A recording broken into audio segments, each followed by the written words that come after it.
बिस्मिल्लाहिर्रहमानिर्रहीम। अस्सलामुअलैकुम बच्चों, आज का हमारा टॉपिक है projectile motion. First year physics and third chapter में जो मोस्ट इंपॉर्टेंट टॉपिक्स हैं उनमें शामिल है प्रोजेक्टाइल मोशन। आज हम प्रोजेक्टाइल मोशन का फर्स्ट पार्ट डिस्कस करेंगे, जिसमें प्रोजेक्टाइल को डिफाइन किया जाएगा, प्रोजेक्टाइल मोशन को डिफाइन किया जाएगा, इनकी एग्जांपल्स भी दी जाएंगी। साथ में हम प्रोजेक्टाइल मोशन में हॉरिजॉन्टल एंड वर्टिकल डिस्टेंसेस जो हैं उनको फाइंड आउट करेंगे। सो बच्चों, स्टार्ट करते हैं अपना टॉपिक प्रोजेक्टाइल मोशन। जैसे मैंने कहा कि हम प्रोजेक्टाइल को पहले डिफाइन करते हैं। प्रोजेक्ट एम करना, निशाना लगाना या प्रोजेक्टाइल फेंके जाने वाली चीज को कहते हैं। तो प्रोजेक्टाइल को हम यूं डिफाइन करते हैं, एनीथिंग थ्रोन अपवर्ड और डाउनवर्ड, कि कोई भी चीज जो अब ऊपर की तरफ फेंकते हैं या नीचे की तरफ फेंकते हैं। Make some angle with horizontal, horizontal के साथ कुछ एंगल भी बनाए।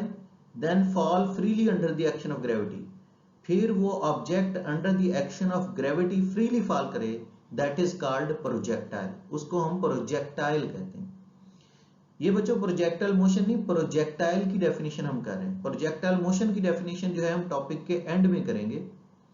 ये बहरहाल मैंने प्रोजेक्टाइल की डेफिनेशन कर दी है। जैसे मैंने आपको बताया कि प्रोजेक्टाइल फेंके जाने वाली चीज को कहते हैं। तो एनीथिंग थ्रोन अपवर्ड और डाउनवर्ड, कि कोई भी चीज जो अब ऊपर की तरफ फेंकते हैं या नीचे की तरफ फेंकते हैं। Make some angle with horizontal, और वो चीज हॉरिजॉन्टल के साथ कुछ एंगल भी बनाए।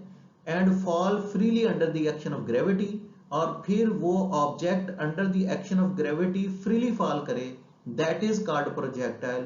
उस ऑब्जेक्ट को हम प्रोजेक्टाइल कहते हैं।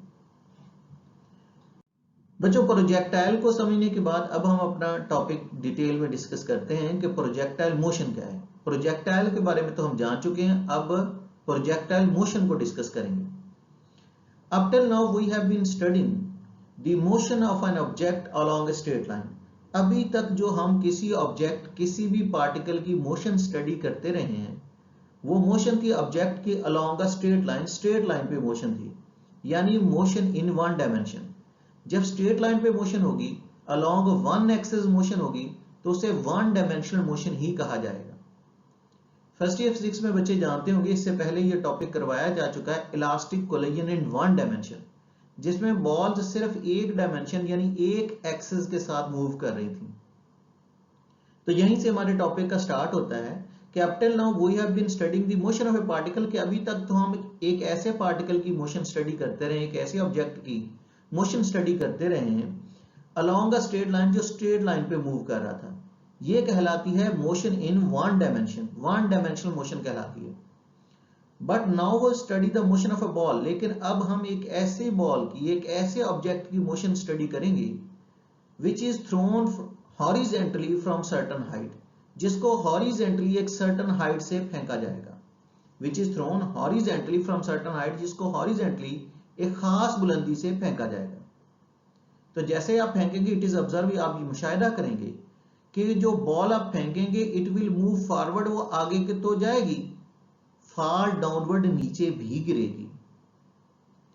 तो now we study the motion of ball. अब हम एक ऐसी बॉल की मोशन स्टडी करने जा रहे हैं which is throne horizontally from certain height, जिसको एक सर्टन हाइट से हॉरिजेंटली फेंका जाएगा। एंड इट इज ऑब्जर्व, और फिर आप मुशाहिदा भी करेंगे कि ball will move forward, ball आगे भी जाएगी, एंड फॉल डाउनवर्ड, नीचे भी गिरेगी, अनटिल इट हिट समथिंग, जब तक कि वो किसी चीज से टकरा नहीं जाती।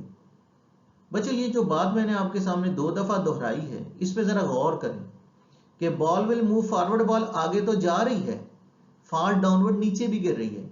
जब बॉल आगे की तरफ जाएगी तो एक्स एक्सिस के साथ डिस्टेंस कवर होगा, जब वो नीचे की तरफ गिरेगी तो वाई एक्सिस के साथ डिस्टेंस कवर होगा। यानी move forward as well as fall downward, वो आगे भी जाती है, नीचे भी गिरती है। आगे जाती है तो एक्स एक्सिस, नीचे गिरती है तो वाई एक्सिस, दो एक्सिस के साथ डिस्टेंस कवर होता है। तो जब दोनों एक्सिस के साथ डिस्टेंस कवर होगा तो अब ये वन डायमेंशनल मोशन नहीं रही, बल्कि टू डायमेंशनल मोशन होगी। प्रोजेक्टाइल मोशन की सबसे अहम खास बात है ही यही कि ये अब वन डायमेंशनल मोशन नहीं है, बल्कि टू डायमेंशनल मोशन होगी।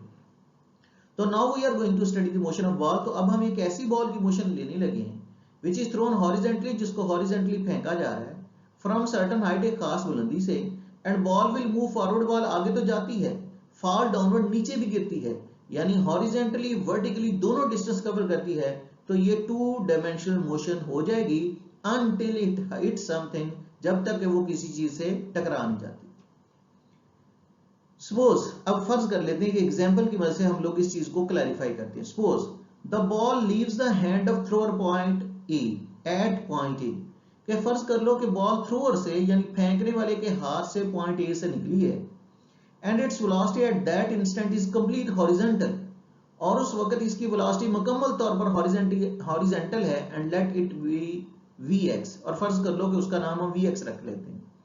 यानी थ्रोअर ने बॉल को हॉरिजॉन्टली फेंका है, बिल्कुल सीधा फेंका है पॉइंट ए पर। तो जब बिल्कुल सीधा फेंकेगा तो वो हॉरिजॉन्टल वेलोसिटी होगी, और उसको हमने नाम दे दिया है vx का। अब according to first law of motion, अब फर्स्ट लॉ ऑफ मोशन हमें बताता है कि there will be no acceleration in horizontal direction, के हॉरिजॉन्टल डायरेक्शन में कोई एक्सेलरेशन नहीं होगा unless horizontal directed forces act on the ball, जब तक कि हॉरिजॉन्टली डायरेक्टेड फोर्सेस बॉल पे अमल नहीं करती। देखो बच्चों, जब तक फोर्स नहीं लगेगी, ये सेकंड लॉ ऑफ मोशन से हमें पता है, तो एक्सेलरेशन ही पैदा होगा, क्योंकि फोर्स लगेगी तो वेलोसिटी चेंज होगी, और वेलोसिटी में चेंज आएगा तो एक्सेलरेशन आएगा। तो फर्स्ट लॉ ऑफ मोशन हमें बताता है कि अगर फोर्स ना लगे तो वेलोसिटी में चेंज नहीं आता, यानी वेलोसिटी यूनिफॉर्म रहती है। जो चीज रेस्ट पे रहती है, जो यूनिफॉर्म वेलोसिटी से मूव करती रहती है। और सेकंड लॉ हमें बताता है कि फोर्स लगेगी तो एक्सेलरेशन आएगा, क्योंकि फोर्स लगेगी तो वेलोसिटी में चेंज आएगा और एक्सेलरेशन भी पैदा होगा। तो according to Newton first law of motion, Newton का फर्स्ट लॉ ऑफ मोशन हमें ये बताता है कि there will be no acceleration in horizontal direction, कि हॉरिजॉन्टल डायरेक्शन में कोई एक्सेलरेशन नहीं होगा unless horizontally directed forces act on the ball, जब तक कि हॉरिजॉन्टली डायरेक्टेड फोर्सेस बॉल पे अमल नहीं करती। यानी दाएं बाएं से हॉरिजॉन्टल फोर्सेस अमल नहीं करेंगी, ये वेलोसिटी नहीं बदलेंगी हॉरिजॉन्टल फोर्सेस, तो हॉरिजॉन्टल एक्सेलरेशन नहीं होगा, बट इग्नोरिंग एयर फ्रिक्शन। लेकिन बच्चों, अगर हम एयर फ्रिक्शन को नजरअंदाज कर दें, ये जो बेसिक टॉपिक पढ़ाए जाते हैं उनमें एयर फ्रिक्शन को नजरअंदाज करते हैं, प्रैक्टिकली वैसे हम नजरअंदाज नहीं कर सकते, क्योंकि अब ये इब्तदाई टॉपिक पढ़ाए जा रहे हैं, तो इब्तदाई तौर पर हम लोग एयर फ्रिक्शन को नजरअंदाज कर देंगे। तो इग्नोरिंग एयर फ्रिक्शन, अगर हम एयर फ्रिक्शन को नजरअंदाज कर दें, only force acting on the ball during its flight is the force of gravity. Only force जो बॉल पर अमल करती है ना उसकी फ्लाइट के दौरान, वो तो फोर्स ऑफ ग्रेविटी है। और फोर्स ऑफ ग्रेविटी हॉरिजॉन्टली नहीं अमल कर रही, फोर्स ऑफ ग्रेविटी तो किसी भी चीज पर वर्टिकली अमल करती है, वाई एक्सिस पर अमल करती है। तो force of gravity y axis की वेलोसिटी, वर्टिकल वेलोसिटी को चेंज कर सकती है। जब वर्टिकल वेलोसिटी को चेंज करेंगे तो वर्टिकल एक्सेलरेशन होगा, जिसका भी आपको बताएंगे वो ग्रेविटेशनल एक्सेलरेशन कहलाएगा। तो इस वेलोसिटी को चेंज करेगी, इसके चेंज से एक्सेलरेशन पैदा होगा जो ग्रेविटेशनल एक्सेलरेशन होगा। लेकिन अगर हम एयर फ्रिक्शन को नजरअंदाज कर दें तो हॉरिजॉन्टली तो कोई फोर्स अमल नहीं कर रही। तो इग्नोरिंग एयर फ्रिक्शन, तो अगर हम एयर फ्रिक्शन को नजरअंदाज कर दें, only force acting on the ball during its flight, only force जो बॉल पर अमल करती है इसके फ्लाइट के दौरान, वो तो फोर्स ऑफ ग्रेविटी है, और वो वर्टिकली है, हॉरिजॉन्टली नहीं है। So there is no horizontal force acting on the ball.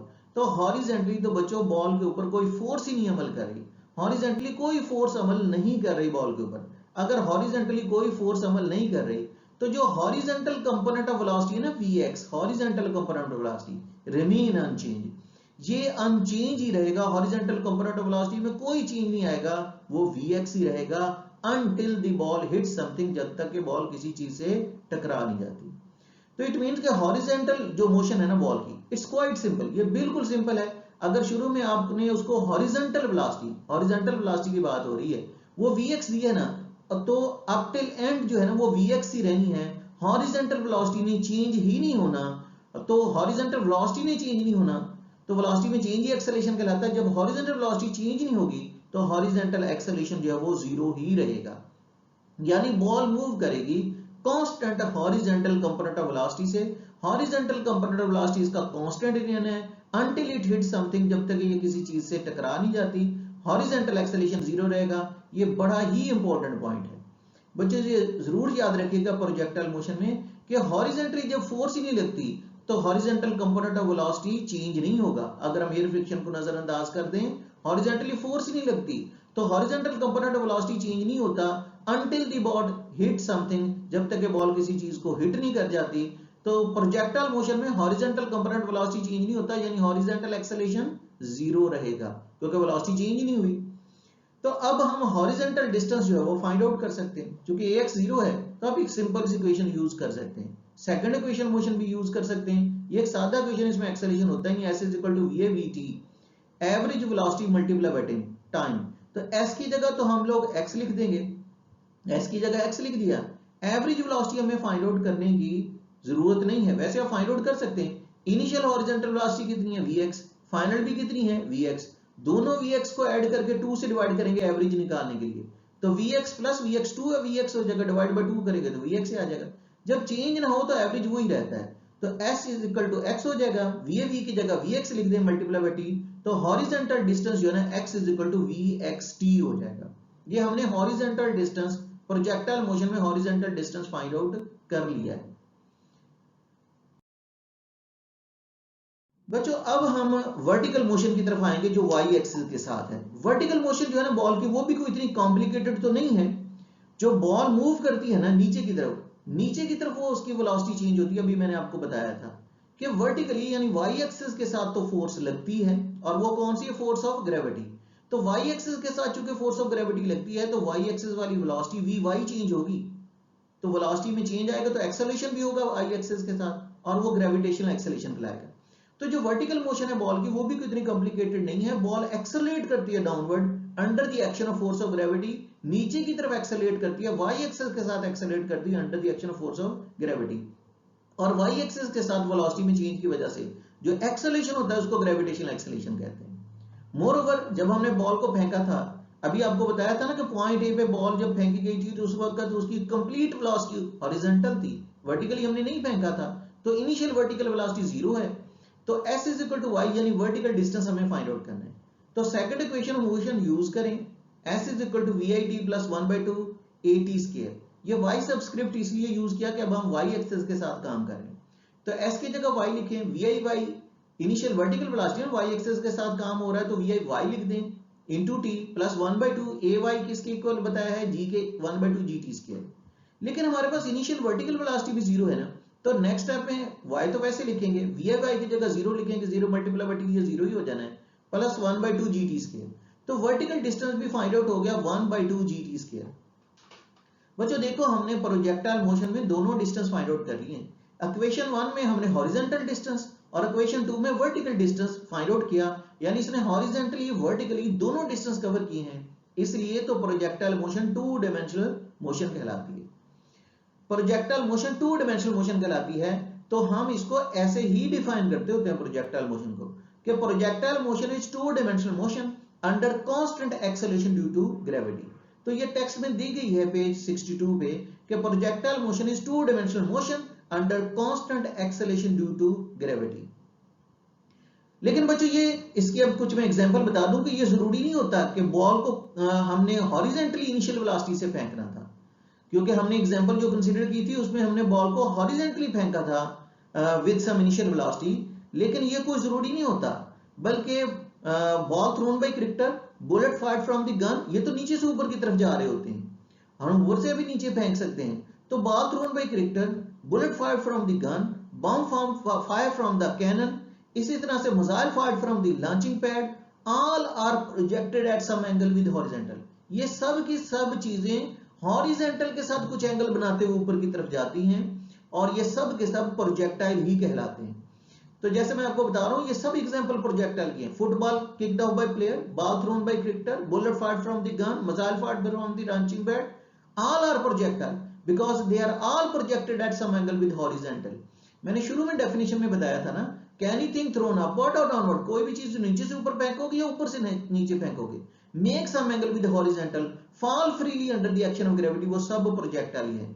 तो ये सब प्रोजेक्टाइल मोशन की एग्जांपल हैं, यानी इन सब में 2 डायमेंशनल मोशन होगी under constant acceleration due to gravity. बच्चों ये आज हमने डिस्कस किया है प्रोजेक्टाइल मोशन का फर्स्ट पार्ट, यानी मैंने प्रोजेक्टाइल को डिफाइन किया, प्रोजेक्टाइल मोशन को डिफाइन किया, साथ में एग्जांपल दिया और प्रोजेक्टाइल मोशन में horizontal vertical distance find out किए। यही हमारा क्वेश्चन भी होता है कि प्रोजेक्टाइल मोशन को डिफाइन करें, उसके horizontal vertical distances find out करें, और इससे ये प्रूव हो जाता है कि प्रोजेक्टाइल मोशन 2 डायमेंशनल मोशन है। तो ये फर्स्ट पार्ट था, इसको आप प्रॉपरली कर लीजिएगा। कोई कंफ्यूजन हो तो जरूर डिस्कस करें। अल्लाह आपका हामी नासिर हो। अल्लाह हाफिज।